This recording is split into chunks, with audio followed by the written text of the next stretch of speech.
Well, what do we take off first? Well, first thing is I gotta loosen up this tensioner and take care of this with the belt. And people have asked me several times, how do you know when your belt's tensioned enough on a blower? Well,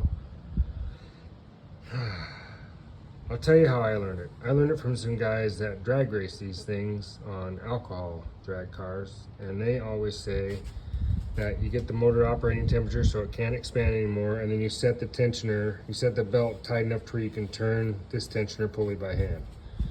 If you set it like that, then that makes sure when this thing's at full expansion and it can't grow anymore because everything's whatever, then it's zero lash between here and the crank, and the belt is just running around in zero lash and not putting tension on side load on the crank bearings, up load on the crank, or down on these on the snout bearing. So that's how I do it. And this belt has been on here for 62,000 and, well, how many? 63 now?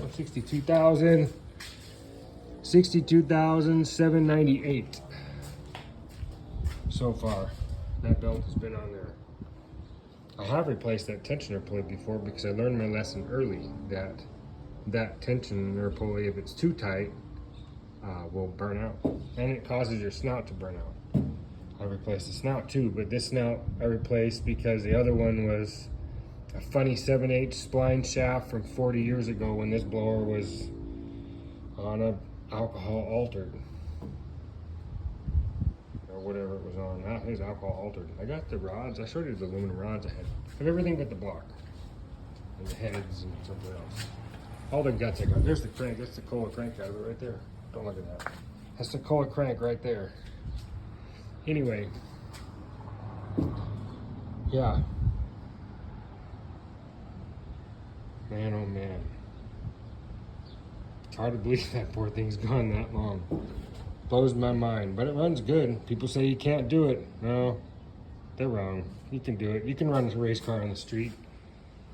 You just have to, not have it set on kill all the time. This thing's set on like fun. It's not on kill. I can put a party pulley on there, but why? It's 10.5 to 1 compression. That's a big bore 671, and it's 18% underdriven. It makes about 6.5 pounds of boost, roughly, according to this War Owl gauge I got in there, which is more than enough.